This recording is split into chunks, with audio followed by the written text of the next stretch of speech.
the Dreamer series tonight, and we've talked about Joseph through this whole series, and we're going to continue with Joseph. Joseph, as you remember, in the previous weeks, he told his brothers about his dream, and they didn't like it so much because it talked about them having to bow down to him. He was the youngest, and his brothers were the oldest. They didn't like that very much, and then it moved on to other things where his brothers actually tried to plot to kill him. He was sold into slavery. And we talked about how our dreams can be enslaved by others.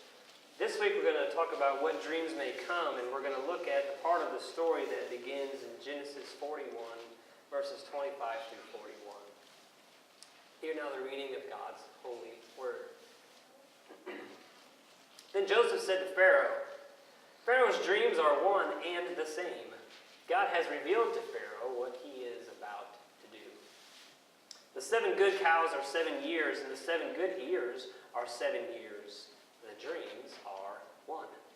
The 7 lean and ugly cows that came up after them are 7 years, as are the 7 empty ears blighted by the east wind. They are 7 years of famine. It is as I told Pharaoh. God has shown to Pharaoh what he is about to do. There will come 7 years of great plenty throughout all the land. After them there will arise 7 years of famine, and all the plenty will be forgotten in the land of Egypt. The famine will consume the land. The plenty will no longer be known in the land, because the famine that will follow for it will be very grievous. And the doubling of Pharaoh's dreams means that the thing is fixed by God, and God will shortly bring it about. Now, therefore, let Pharaoh select a man who is discerning and wise and set him over Egypt. Let Pharaoh proceed to appoint overseers over the land and take 1/5 of the produce of the land of Egypt during the 7 plenteous years. Let them gather all the food of these good years that are coming and lay up grain under the authority of Pharaoh for food in the cities, and let them keep it.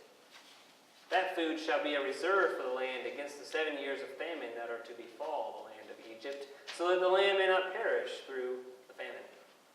The proposal pleased Pharaoh and all his servants. Pharaoh said to his servants, Can we find anyone else like this? One in whom the Spirit is the Spirit of God. So Pharaoh said to Joseph, Since God has shown you all this, there's no one discerning and as wise as you. You shall be over my house, and all my people shall order themselves as you command. Only with regard to the throne will I be greater than you. Pharaoh said to Joseph, See, I've set you over all the land of Egypt. This is the word of the Lord. Thanks be to God. What a roller coaster of a ride Joseph has been on. You know, he has this dream given to him by God, as I pointed out earlier. He tells it to his brothers and also to his mother and his father. And basically the dream describes his whole family members bowing down to him. And they did not like that. And his brothers plotted to kill him, but his older brother saved him and said, Why don't we throw him in this pit? And they sold him into slavery. And they took his cloak back to his father and bloodied it up and said, Look, he's dead, I guess. And then he's sold into slavery, and as he's in slavery, this is part of the story we kind of skipped over. He was accused of adultery with his master's wife, and then he was thrown into prison. And while he was in prison, he met a cupbearer and a baker, and he interpreted some dreams for them. And he said to remember him when they went back to Pharaoh. And so some time had passed, and they finally had remembered him when Pharaoh started having these troubling dreams about 7 fat cows and 7 sickly cows. And he started remembering this cupbearer started to remember Joseph in jail. And he said, Pharaoh, I know a guy who can help you with these dreams. And so Pharaoh calls for Joseph, and this is where we are today. Right now, Pharaoh calls for Joseph, and Joseph is standing before Pharaoh, the king of Egypt. He is being asked to interpret his dreams. How cool is that? Joseph says, Hey, look, Pharaoh, here's what's going on. Your dreams are the same, okay? Your dreams are the same. You have fat cows, you have skinny cows. You have large ears of corn, and you have ones that get blighted by the wind. They're one and the same. What this means is we're going to have 7 good years, 7 years of plenty.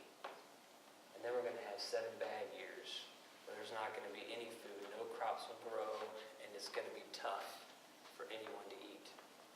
So what we need to do here, Pharaoh, is we need to find someone who's wise enough to organize this whole deal and to take these 7 years and to store up in the storehouses all this grain and all this produce so that we can feed the people in the land of Egypt. So that during the 7 years of famine, when there will be no food, they will be able to survive and we will be okay. That's what we need to do. And so here's what happens next. Can we find anyone like this, Pharaoh says? You almost wonder if Joseph knew that he was pointing the finger at himself, and he was like, you need to find someone wise enough who has this plan in place. And he gives them the plan. You almost wonder if Joseph knew it was going to be him. He says, can we find anyone like this? One in whom is the Spirit of God. Pharaoh himself. Now think about this. Pharaoh was not a Jew. He did not have any idea, well, maybe he had an idea of who God was, but he definitely did not worship God. Okay?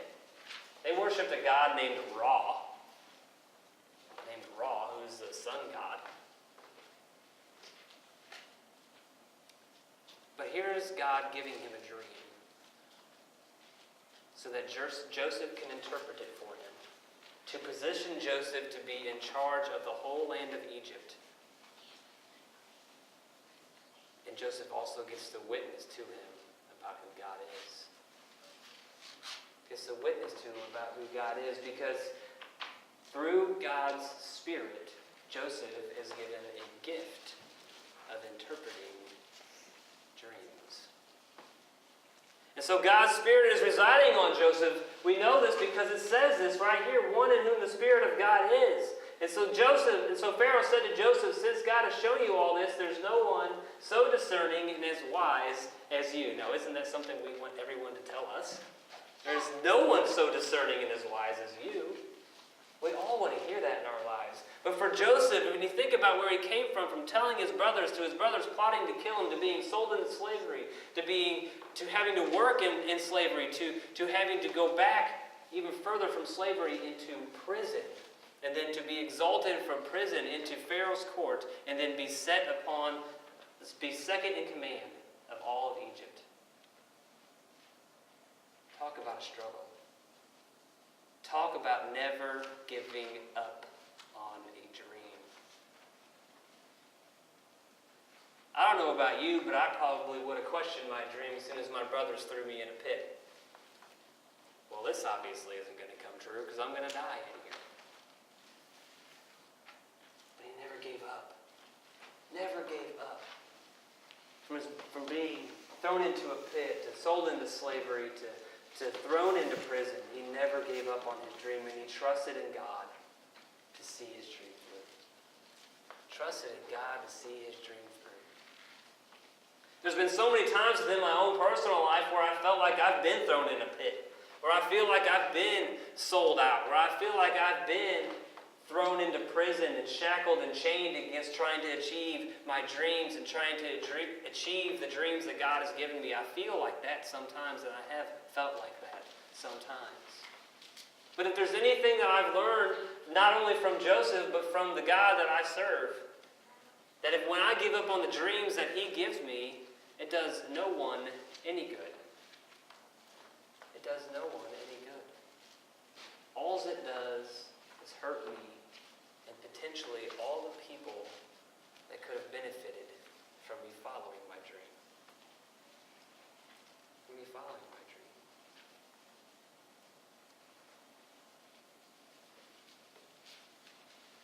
My dreams have changed over the years, and I shared with the children earlier that at first I did want to be a doctor, and I really pursued that for a long time. And I was in a medical explorers group, and that was where I was basically a candy striper at the age of 13 years old working in the emergency room at the hospital, and I loved that idea. And then it changed to wanting to be a marine biologist because I loved sea life. And that was my dream, and I really tried to pursue that as well. And I even went and visited colleges by the ocean so that I could pursue that dream. God had other plans in my life for me. And I believe full-heartedly that my dreams weren't the same as his dreams. Now let me share this with you. My grandmother had a dream when I was a small boy that I would be a pastor. And she would tell me this from time to time, that I'm going to be her little pastor. And I was like, yeah, whatever, Grandma. That's not for me. I want to be a doctor, or I want to be a marine biologist. That's not for me. And I tried to prove that to her, that I was never going to be a pastor. Well, her dream came true. And I found out that her dream was also God's dream and was also my dream. It was also my dream. And when I started following God's dream for my life, and I realized that his dream was my dream as well, I've been blessed and blessed and blessed. And I've been through struggles and hard times and questioning moments and doubts and concerns. And through all of it, God has helped me to see a dream come true. I think we all understand where Joseph is, where Joseph came from, how he got to where he is now. From being the youngest son who says, you're all going to bow down to me, to thrown in a pit, to imprisoned, to slavery, to imprisoned, and then to second command over Egypt. Second command over Egypt. Pharaoh tells him that the only one who will be higher than him will be Pharaoh. The only one who will be higher than him will be Pharaoh.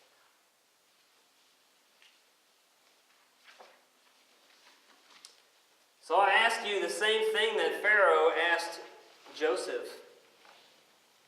Can we find anyone as wise as this? To dare to dream as Joseph has dreamed. Can we find anyone wise as this? To dare to dream like Joseph dreams. To dare to dream God's dream for their lives.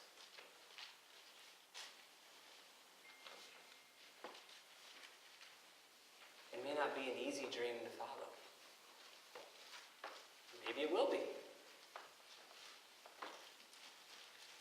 But can we all dare to dream it? What dreams may come if we dream God's dream?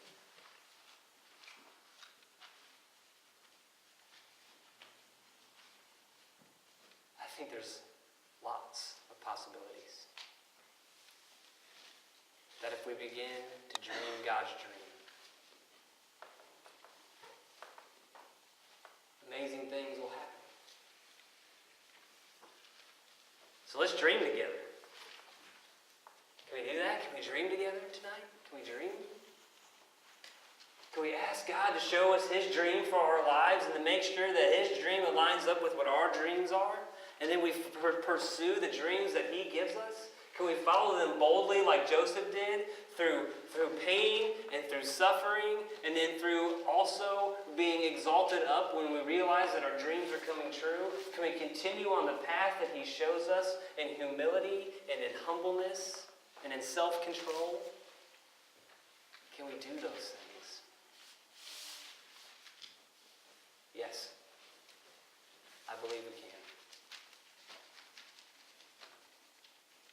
So let's dare to dream tonight.